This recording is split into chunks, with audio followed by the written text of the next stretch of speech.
Olha, hoje eu quero compartilhar algo com vocês, algo que é do coração de Deus, veio direto para o meu coração e essa semana Deus falou muito forte comigo nessa passagem e eu gostaria de falar ela com vocês. Amém? Vocês estão prontos?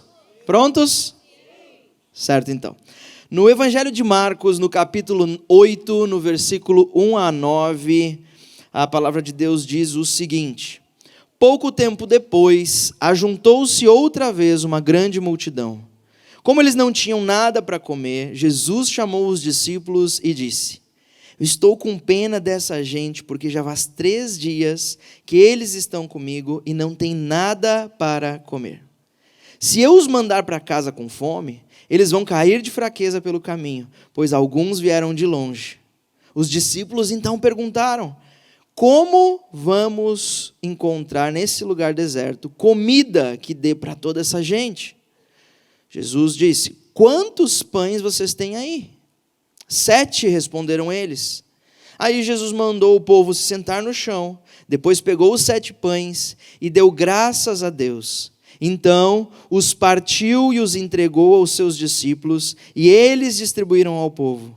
Eles tinham também alguns peixinhos. Eles tinham também alguns peixinhos. Jesus deu graças a Deus por eles e mandou que os discípulos os distribuíssem.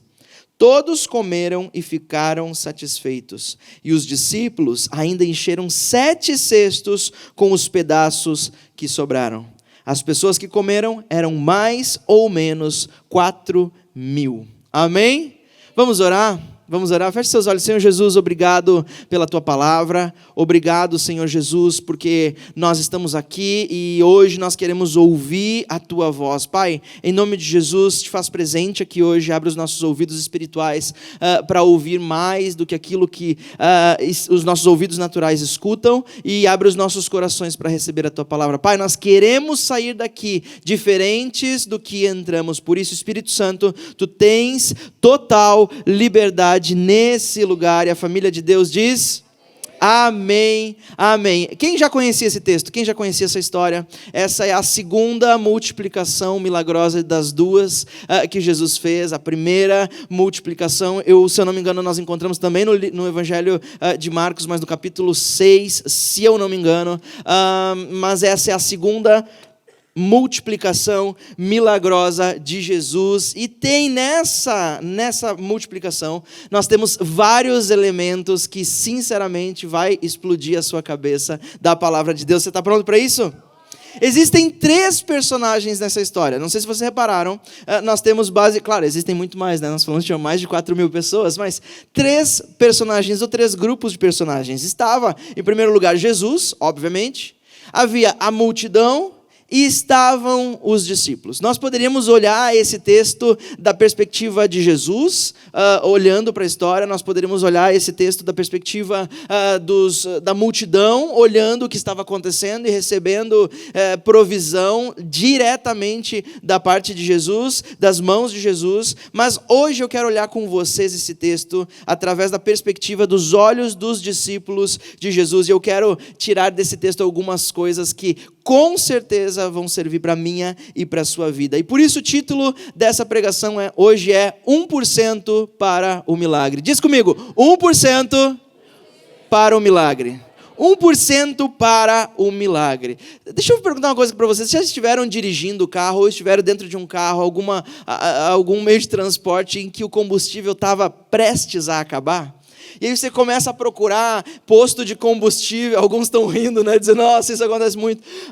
Posto de combustível, você está procurando aquilo e você não encontra. E você dirige e diz: não, vai ter, daqui a pouco tem que ter um posto de combustível.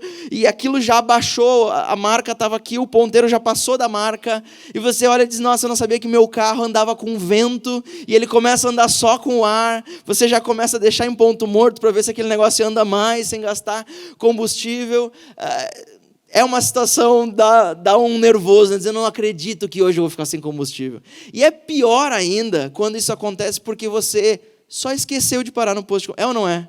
Não dá uma raivinha um pouquinho pior, diz, meu Deus, mas como que eu esqueci de abastecer o carro? Como é que eu passei o posto? E às vezes você já está sem combustível, você diz, eu preciso de um posto de combustível, e aí tem um posto de combustível e você não vê e passa. Quando você está passando por isso, meu Deus, ele passou, e não tem como voltar, você está na estrada. É horrível essa sensação. Deixa eu contar uma história para vocês, rápida. Quando eu e a Débora namorávamos, eu buscava ela para a gente sair, para a gente ir no cinema, fazer alguma coisa juntos. E perto da casa do meu sogro tem vários postos de combustível. E eu cheguei na casa para pegar ela aquele dia. Estava chovendo já bastante, mas não era muito, mas já estava chovendo. Eu peguei ela e eu disse, olha, eu só preciso abastecer o carro porque eu estou sem combustível. Ela disse, e ela já me olhou e disse, vai dar para chegar? Eu disse, vai, dá tranquilo. Nossa, você não sabe o que um Clio é capaz de fazer. Você não tem ideia como é que um Clio, ele só precisa de vento e um cheiro de gasolina, ele vai. E eu andando, e passou um posto de combustível, e naquela época eu tinha esse negócio, não, mas esse posto de combustível eu não gosto. Eu não gosto, não, vamos abastecer lá no próximo, mas, amor, vai chegar tranquilo, fica tranquilo, está tudo sob controle, eu vou ter tudo que a gente precisa, está tudo certo, e chovendo, tá, gente? Lembrem que a chuva tá vindo. E chovendo. Quando está mais ou menos, não sei, acho que uns 500, 600 metros do posto de combustível que eu queria, o combustível acaba. E quando o combustível acaba, como um passe de mágica, um estalar de dedos de Jesus, vocês pensem numa chuva absurda começa a cair. Muita chuva. E começa a chover. E eu parei o carro desligou. E aí aquela tensão, disse, meu Deus, eu não vou olhar para o lado. E eu olhei para o lado e ela estava assim, ó. Tipo, eu avisei que não ia dar, eu disse que tu não ia chegar, eu disse que não tinha combustível suficiente, mas ela é muito educada, ela não falou nada. Mas o pior é literalmente ter que sair na chuva, é uma humilhação terrível.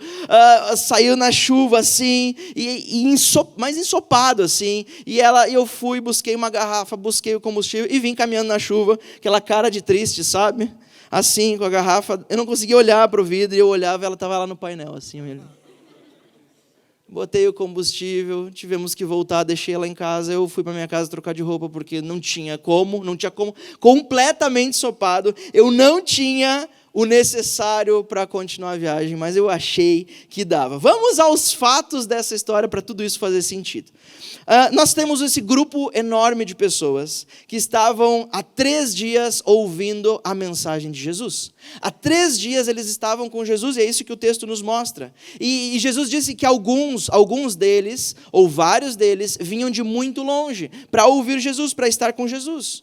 Eles estavam esses 3 dias sem comer. Então nós temos pessoas que estavam 3 dias ouvindo Jesus e pessoas famintas. Não famintas, quem sabe, espiritualmente, mas famintas literalmente, fisicamente. E as pessoas não tinham nada para comer. Elas estavam como eu, sem combustível, e eu não tinha como dar jeito naquilo, eu não tinha como resolver aquilo, eu não tinha. E a culpa disso era de quem? Minha.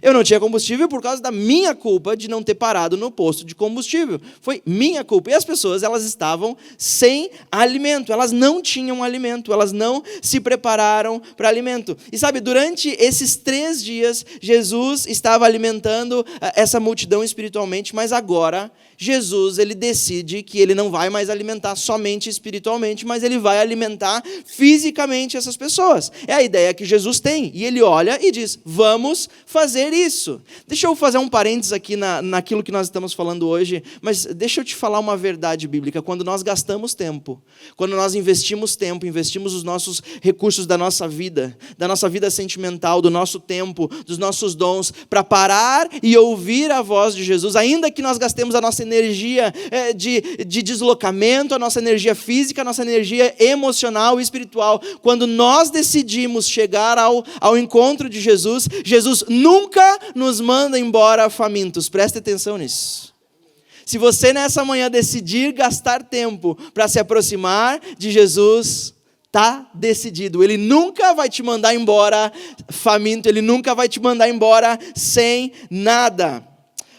E Jesus E estava ali, ele começou então a falar com os discípulos, ele começa uma conversa com os discípulos, e a verdade é que Jesus diz, olha, o negócio é o seguinte, vamos alimentar essa gente. Eu não posso mandar eles embora, porque eles vão desfalecer pelo caminho, eles vão morrer no caminho, nós precisamos alimentar eles. E a primeira coisa que aparece imediatamente, lembrem-se que nós estamos olhando essa história pela ótica dos discípulos, então se coloquem no lugar dos discípulos vivendo essa história. E eles estavam na beira de um lago, num lugar deserto, quilômetros e quilômetros, uma campina, sem nada, sem lugar nenhum para comprar, e é o que a história nos conta. Imediatamente, quando Jesus diz aquilo que ele quer fazer, os discípulos mostram para Jesus a impossibilidade daquele pedido. Não dá. Nós vemos eles dizendo, Jesus, como nós vamos encontrar nesse lugar deserto comida que dê para toda essa gente? Não tem como. Não tem possibilidade, nós não temos absolutamente nada para saciar a fome dessas pessoas, o combustível no tanque acabou, não tem nada de gasolina, acabou tudo, eu não tenho como suprir essas pessoas. Jesus lança um desafio, os discípulos lançam o impedimento para esse desafio. Eles estavam nesse descampado deserto, onde não tinha absolutamente nada para comprar, muito menos em quantidade, mas os discípulos precisavam aprender uma lição nova com Jesus. Eles precisavam aprender como é andar com Jesus. Vocês ouviram isso? Os discípulos andavam com Jesus. Mas Jesus estava querendo ensinar como é que era andar com Ele. Não às vezes, não de vez em quando, mas todos os dias. Deixa eu te falar uma coisa, Deus não mandou o seu Filho Jesus à Terra para que nós tenhamos um relacionamento com Ele de distância, e de momentos, e de temporadas, e de seasons na nossa vida. Não foi desse jeito. Deus mandou o seu Filho à Terra para que nós pudéssemos contar com a presença do Filho, com o Espírito Santo, no dia a dia. Nas coisas do dia a dia. E agora, eles estavam num momento em que as coisas celestiais, as coisas espirituais, aquele momento já tinha acabado. Pronto.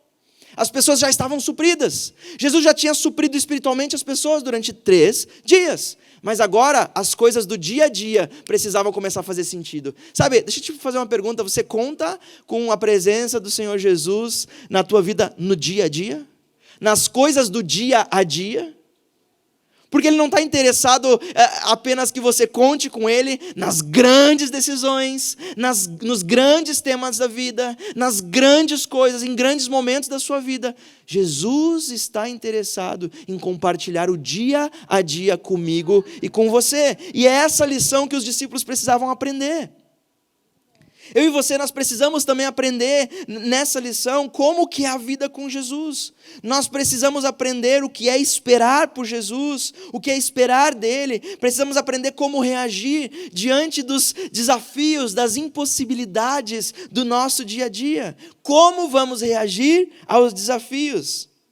Sabe, eu e você, nós não estamos acostumados por natureza a ver Jesus agindo e estar esperando Jesus agir no nosso dia a dia, nas coisas pequenas, no nosso trabalho, com a nossa família, naquelas pequenas decisões de negócio, naquelas pequenas decisões com os nossos filhos, nos nossos relacionamentos, naquelas pequenas decisões, nós conosco mesmo, internas, aquelas decisões que você diz, nossa, eu preciso mudar isso aqui, não está legal para mim mesmo. Nessas decisões.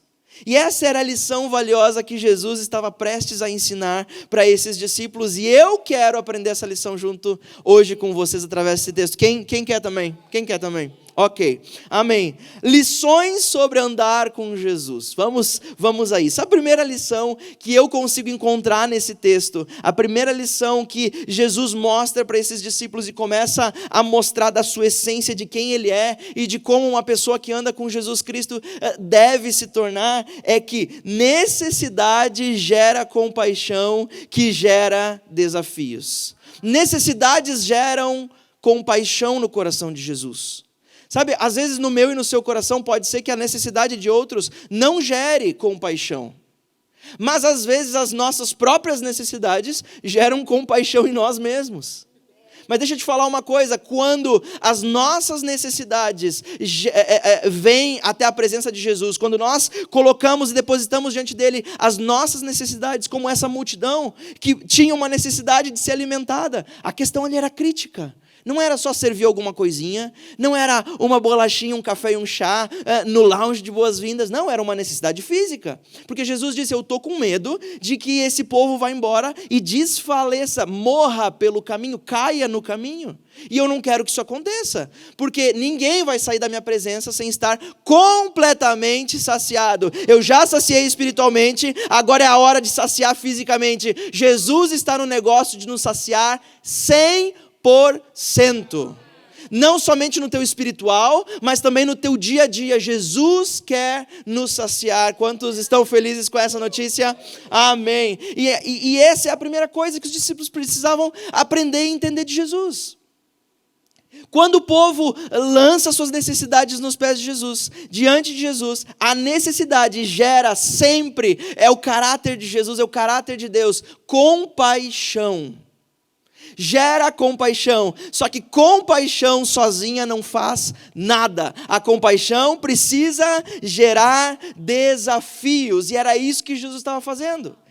A compaixão de Jesus se transformou em desafios para os discípulos.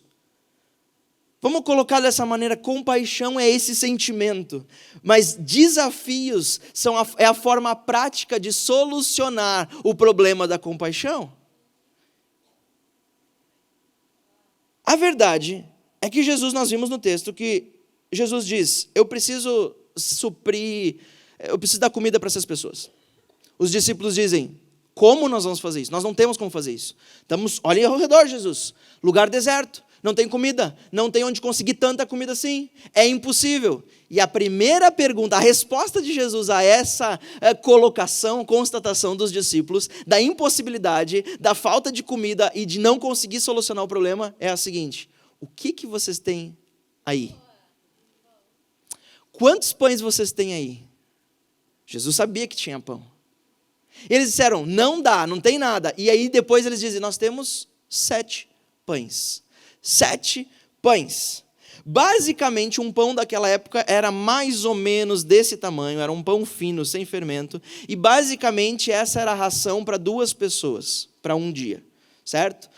Um pão dava para 2 pessoas. Os discípulos têm guardado exatamente 7 pães.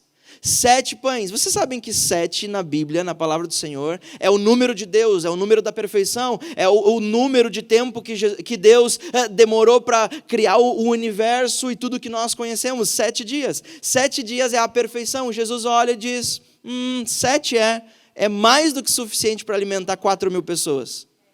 7 pães era a ração deles, eram em 12 discípulos, mais Jesus, basicamente dava metade de um pão para cada um, certo? Era a porção deles, eles tinham se preparado para a viagem, o povo não tinha, mas eles estavam preparados para a ração deles, a comida deles e de Jesus, era a comida dos discípulos, era o seu sustento, eles tinham apenas para eles, e a pergunta de Jesus não era o que vocês têm aí apenas, mas por trás da pergunta de Jesus é o que ele nos pergunta muitas vezes como é que vocês estão dispostos a participar do milagre que eu estou prestes a fazer?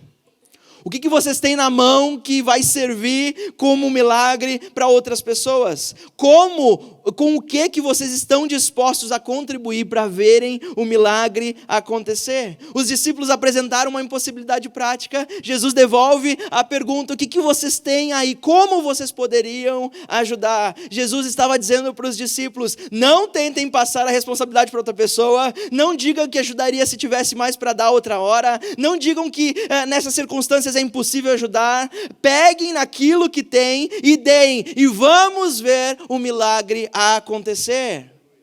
Sabe, eu e você, nós somos acostumados, às vezes, quando nos perguntam, como é que está a situação? Nossa, está péssima, está horrível. Eu vou usar o exemplo de conta, como é que está? Nossa, está zerada, acabou. E não está, tem alguma coisa lá. Tem R$50. Não, acabou. R$50 é insignificante diante da necessidade, quem sabe. Mas deixa eu te falar uma coisa, não chame de nada aquilo que Deus chama de alguma coisa. Porque Deus precisa apenas de um pouquinho seu, de participação no milagre, para fazer algo fantástico acontecer, não somente para você, mas para outras pessoas que estão à sua volta. Como é que vocês vão ajudar no milagre? Como que vocês vão fazer? Sabe, os judeus, eles têm muitas festas comemorativas.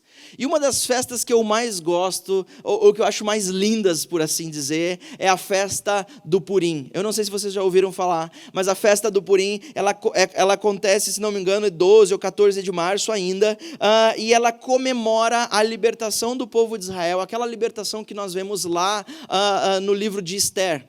Esther, bom, vocês leiam a história de Esther, o livro de Esther vocês vão entender, mas é a libertação do povo de Israel. O povo todo seria assassinado, mas Deus veio em favor do povo e usou Esther, usou o seu tio, usou a família e libertou o povo literalmente da morte. E a festa do Purim, ela celebra isso. E sabe uma das coisas? A festa do Purim, uma das coisas mais práticas que eles fazem é que não importa quão pobre você seja, quão pouco você tenha, na festa do Purim, você tem que encontrar uma pessoa que tenha menos ainda do que você e você tem que presentear ela com alguma coisa.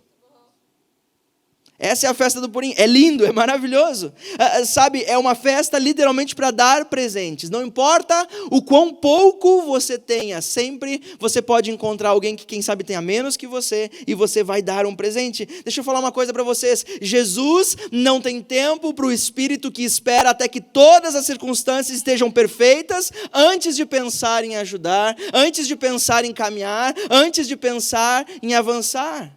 As circunstâncias nunca vão ser perfeitas para nós fazermos algo. Nós nunca vamos ter tudo. Gente, isso não existe. Não, quando eu for dessa maneira, aí eu vou fazer X coisa. Quando eu tiver X, aí eu vou poder fazer Y. Isso nunca chega.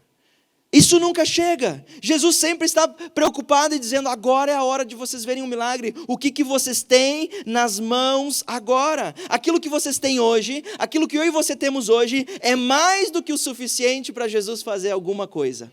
É mais do que suficiente. A segunda lição que nós vemos os discípulos aprendendo nesse texto é que os desafios vêm antes dos milagres e não os milagres antes dos desafios. Não espere milagres na tua vida sem antes provar os desafios. Porque a solução para os desafios são os milagres e não ao contrário. Primeiro o desafio, depois o milagre. Quantas vezes Jesus desafia os discípulos dessa mesma maneira? Quantas vezes Jesus nos desafia dessa mesma maneira? Quantas vezes Jesus parece que coloca aos nossos pés, na nossa frente, desafios que a gente olha e diz, olha, dessa vez Jesus se superou. Olha, do mês passado eu consegui passar por cima. Dessa vez, puxa, nem com rapel eu consigo. Desafios são, como é que eu posso dizer? Desafios são aquilo que antecedem os milagres. Se você está passando por um desafio agora na sua vida emocional, nos seus relacionamentos, se você está passando por um desafio na sua mente, nesse momento, nesse tempo de vida, se você está passando por um desafio com pensamentos suicidas, se você está passando por um desafio de que você não tem mais vontade de levantar da cama, se você está passando por um desafio de depressão, se você está passando por um desafio na sua mente, deixa eu te falar uma palavra da parte de Deus. Desafios precedem milagres. Desafios precedem milagres. A única coisa que Jesus precisa é do pouquinho que nós temos, para que nós possamos participar do milagre dele. Desafios precedem milagre. Quantas vezes Jesus diz isso para os discípulos? Vocês creem em mim? Vocês realmente creem em mim? Como vocês estão dispostos a contribuir para ajudar essas pessoas? Como vocês estão dispostos a contribuir para que eu faça um milagre? O que vocês estão dispostos a abrir mão para fazer o meu reino crescer? O milagre de Deus vem nas nossas vidas quando nós estamos dispostos a fazer parte do milagre. enquanto eu e você não estivermos dispostos a fazer parte do milagre, a ser parte do milagre, nós não vamos experimentar os milagres. Porque experimentam os milagres aqueles que estão dispostos a fazerem parte dos milagres. Deixa eu falar uma coisa, nós vimos que 7 pães ou 1 pão dava para 2 pessoas. Eram mais ou menos 4.000 pessoas, então um cálculo simples, eu não sou muito bom em matemática, mas eu imagino que com 2.000 pães alcançava para 4.000 pessoas, certo? Gostaram da minha conta? O que eles tinham era 7 pães. 7 pães representa exatamente 0,35% daquilo que era necessário para resolver o problema. Não chegava a 1%.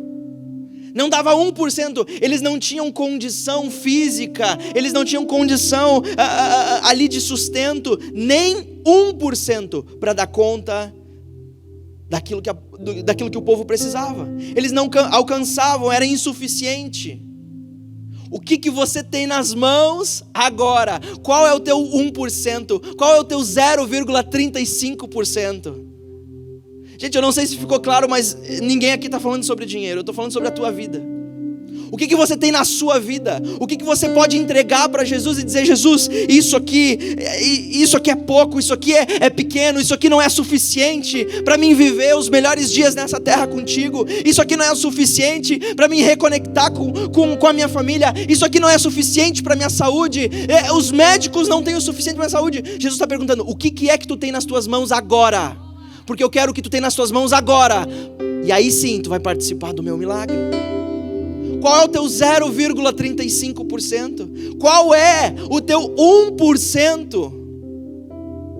Deus não mostra a multiplicação dos pães antes de que os discípulos aceitem o desafio. Primeiro Jesus diz: o que vocês têm nas mãos? Compartilhem o que é de vocês. Eu imagino que os discípulos podiam pensar: ok, será que Jesus está entendendo a situação? Tá certo que essas pessoas estão super longe de casa, e tá certo que elas estão aqui há 3 dias, mas nós também estamos. Nós estamos à mesma distância que esse povo está de encontrar comida. Se nós dermos aquilo que nós temos agora, vai faltar. Nós vamos desfalecer pelo caminho, nós vamos morrer pelo caminho, vai acabar a nossa comida. E como a Débora disse antes, eu amei a mensagem que ela trouxe a respeito, agora um pouco antes. Ele disse: é uma novidade muito grande, quem sabe, mas quando você entrega tudo que você tem, você fica sem nada. Sem nada. Deixa eu te falar uma coisa, eu não sei vocês, mas eu preferia estar na pele dos discípulos que viram o milagre acontecer nas suas mãos, na palma das suas mãos, com os seus pães que quem sabe os seus parentes fizeram para levar para eles, ou quem sabe eles compraram, do que ser a multidão que ficou esperando para comer. Os discípulos entregaram tudo, ficaram sem nada, mas eles não ficaram na verdade sem nada, porque lembre o que eu falei no começo: Jesus nunca deixará você sair da presença dele sem que você esteja completamente saciado. Jesus nunca vai deixar você sair da presença dele sem que todas as coisas aconteçam. Jesus nunca vai te deixar, nunca vai te abandonar, nunca vai deixar você ir, deixar você viver sua vida sem que tudo que Ele planejou para você aconteça.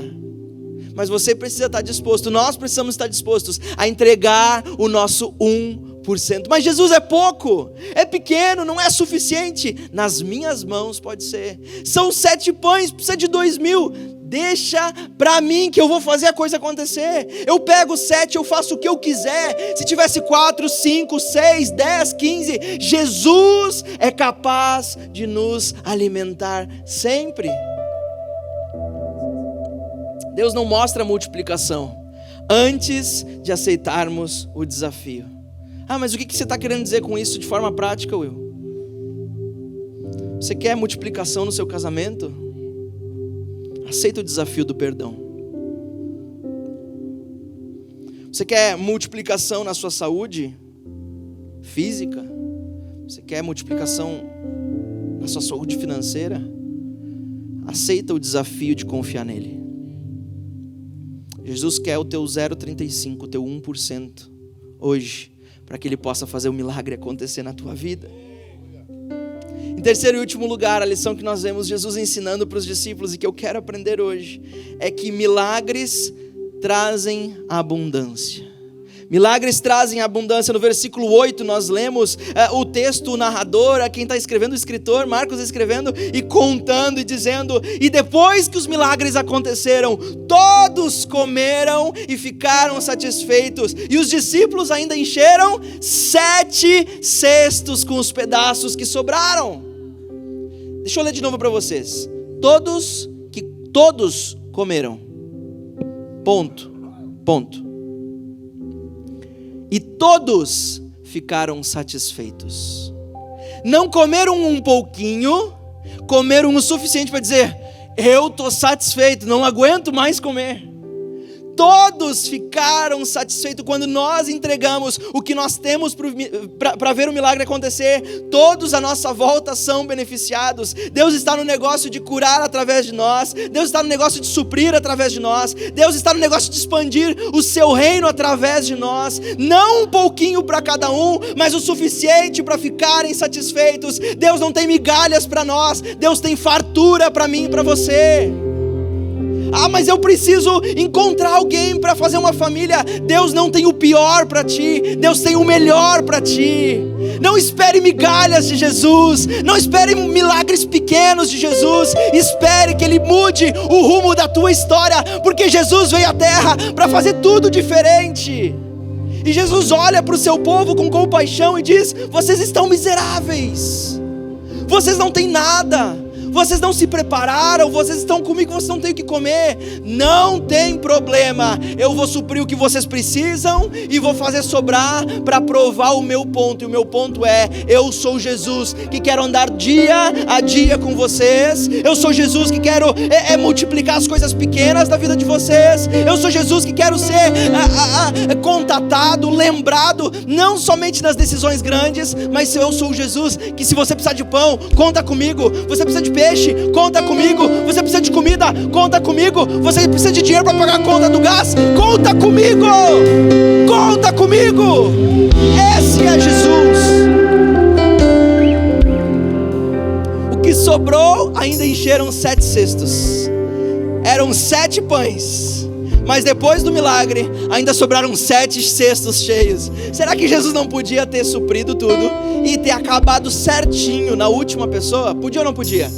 Podia. 4 ou quase, ou mais ou menos 4.000 pessoas comeram, e o pão podia ter terminado no momento em que a última pessoa disse: satisfeito. Mas Jesus quer provar alguma coisa aqui para os discípulos. Ele quer dizer: podem entregar o 1% de vocês. É pouquinho, mas não vai faltar, porque na minha mão eu sempre faço sobrar. Esses 7 cestos vocês vão levar para casa. Esses 7 cestos vocês vão levar para a família de vocês. Quem investe em tempo com Deus, Deus multiplica, não o suficiente, mas faz sobrar. Esse é o nosso Deus. Se envolva com Jesus e você vai ver sobrar saúde. Se envolva com Jesus e você vai ver sobrar relacionamento. Se envolva com Jesus e você vai ver as coisas da tua vida virarem de cabeça para baixo, mas sempre sobrará 7 cestos cheios. Nós teremos para dar para as pessoas, nós teremos para dar para nossa família, na família da fé. Nós teremos para suprir o coração das pessoas. Nós teremos tempo suficiente, recurso suficiente, pessoa suficiente. E aí, quando nós entregamos o 1% que nós temos, Deus nos devolve 7 cestos cheios e dizendo: vocês nem precisavam, porque vocês já estão saciados, comeram junto com eles, mas aqui estão 7 cestos para provar que eu não fico devendo para ninguém. Vocês deram 7 pães, eu devolvo 7 cestos cheios. Eu amo a versão desse texto. Eu amo o que esse texto no original está escrito. Sabe, existiam basicamente 2 palavras diferentes no original para falar cesto. O cesto mais comum que se falava, o cesto que se levava a comida da pessoa, a ração diária, era um cesto feito de couro, e era uma bolsa pequena que você botava assim no pescoço, e ela tinha uma bolsa assim, e ali que você guardava o alimento. Sabe essas bolsinhas assim? Assim, pequenininho, tamanho da pochete. Ali que você levava o seu alimento diário. Mas a palavra que fala de 7 cestos aqui cheios, não é essa, é outra. É a mesma que foi usado para dizer que quando os apóstolos foram salvos e desceram pelo muro dentro de um cesto, é esse cesto. Não é um cestinho pequeno que cabe só a sua porção. Está aqui a tua porçãozinha, discípulo. Está aqui a tua porçãozinha, discípulo. Está aqui a tua porçãozinha, discípulo. Está aqui 7 porçõezinhas pequenas. Não, eram 7 cestos que cabia uma pessoa dentro. Deixa eu te falar uma coisa, eu não sei em que ponto está a tua fé hoje, eu não sei em que ponto está a tua caminhada, a tua jornada com Jesus, mas eu sou prova viva de que quando nós entregamos o nosso 1%, 7 cestos é pouco para aquilo que Deus nos dá. Deus faz aquilo que nós precisamos. Gente, Deus nunca fica devendo para ninguém. E você nunca vai ganhar em generosidade com Deus. Você nunca vai ganhar. Você acha que já deu muito tempo, muito talento, Deus vai te retribuir mais. Porque se Ele perdesse para nossa generosidade, Ele não era Deus. Mas Ele é Deus e Ele nunca perde na generosidade. Ele nunca deixa de retribuir aquilo que nós investimos no reino, o nosso tempo, o nosso talento. Deus devolve em saúde para nossa família, Deus devolve em saúde nas nossas finanças, Deus devolve em saúde nos nossos relacionamentos. Deus nos melhora pouco a pouco, sabe? Nós temos um voluntário aqui e eu amo a maneira com que ele pensa as coisas. Nessa última semana, conversando com ele, ele sempre pergunta: e aí, como é que tá fulano de tal? E ele tá aqui hoje, eu já vi. Como é que tá fulano de tal? Aí ele disse: cada vez melhor. Tá, mas como é que tá a empresa? Tem problema? Tem. E as coisas? Não, sempre tem. Mas como é que tá? Cada vez melhor. Cada vez melhor, porque assim com Jesus, tá cada vez melhor. Cada vez melhor. Deus quer usar o nosso 1% para fazer presente na nossa vida, para se fazer presente, para provar que Ele pode todas as coisas. Deus não tem medida contada para nós. Deus tem medida abundante. Eu amo aquilo que o evangelista escreve em Lucas, capítulo 6, versículo 38, quando Jesus mesmo diz: deem e será dado a vocês. Uma boa medida, calcada, sacudida e transbordante. Deixa eu explicar para vocês isso. Talvez os antigos entendem completamente essa linguagem. Uma boa medida é uma medida grande, certo? Imaginem um saco grande, uma sacola grande, onde você começa a colocar grãos, e grãos, e grãos, e grãos, e grãos. E você coloca uma boa medida. Calcada ou recalcada, sabe o que é? Quando nós pegamos a sacola e começamos a apertar para caber mais, e nós socamos todo o conteúdo, todas as sementes lá para o fundo. E aí depois diz uma medida sacudida. A gente pega o saco e começa a sacudir para os grãos se acomodarem e caber mais quantidade de grãos. E depois diz transbordante, o espaço que ficou depois de eu apertar, depois de eu chacoalhar, Deus enche e faz transbordar para fora. Lucas está dizendo: deem e será dado a vocês uma boa medida, recalcada, sacudida e transbordante. Escutem, eu estou falando da nossa vida, do nosso dia a dia, lembrem-se disso. Eu sei que a nossa mente o tempo todo foge para um outro lado. Eu estou falando sobre a nossa vida, sobre gastarmos a nossa vida na presença de Deus, sobre nos conectarmos no nosso relacionamento diário com Deus, sobre olhar para o lado e dizer: Deus, eu reconheço a Tua presença aqui no meu dia a dia. Você está no seu carro indo para o trabalho, você diz: Deus, eu reconheço que Tu está aqui comigo. Entra no meu trabalho hoje, me ajuda a fazer as coisas, me ajuda nas minhas decisões. Você está no ônibus indo para a faculdade, você está dizendo: Deus, eu sei que Tu pode estar comigo. Eu sei que essa prova é muito difícil, eu sei que eu estudei, eu me preparei, mas Deus, eu sei que Tu pode me dar uma medida recalcada, sacudida e transbordante. Eu sei que contigo eu posso ir mais além. Deus, eu estou indo ter aquela conversa desagradável. Eu sei que vai estar quem eu amo do meu lado, vai estar o advogado do outro, e nós temos que decidir coisas ruins. Mas Deus, eu sei que Tu está comigo. Eu sei que Tu pode todas as coisas. Está aqui o meu 1%, eu entrego para Ti.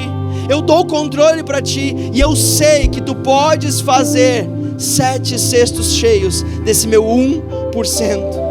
Sabe, quando nós aceitamos o desafio que Jesus nos apresenta, nós nos tornamos ferramentas para os milagres. Gente, deixa eu contar uma coisa para vocês.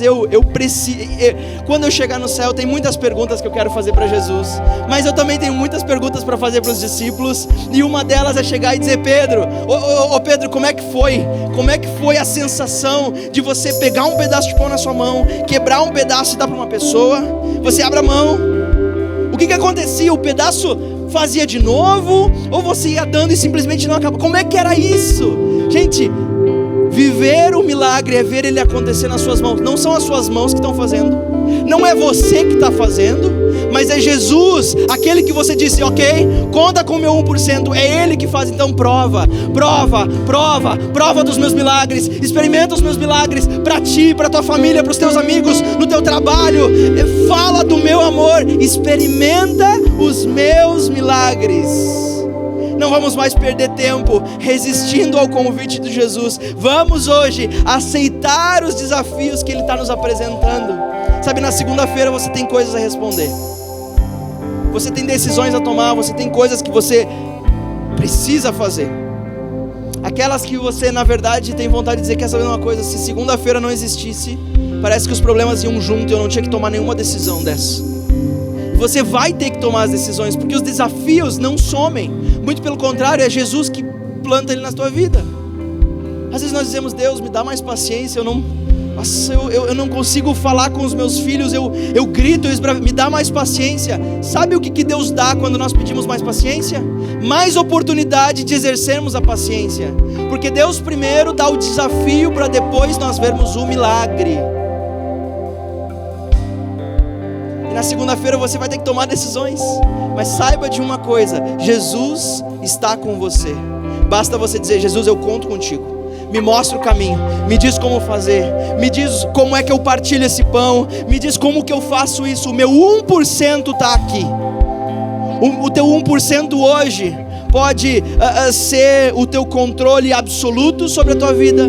O teu 1% hoje pode ser a confiança em Deus. O teu 1% pode ser hoje abandonar a nossa prepotência de dizer que nós sabemos todas as coisas, temos todas as respostas. O teu 1% às vezes pode dizer: não sei. O teu 1% às vezes pode ser: eu tenho um pouquinho, mas eu compartilho contigo. O teu 1% pode ser: Jesus, eu não tenho o suficiente ainda. Hoje a minha empresa não dá o suficiente para minha família, mas eu quero, conta com o meu 1% para o avanço do teu reino. Jesus está nesse negócio. Jesus está nesse negócio.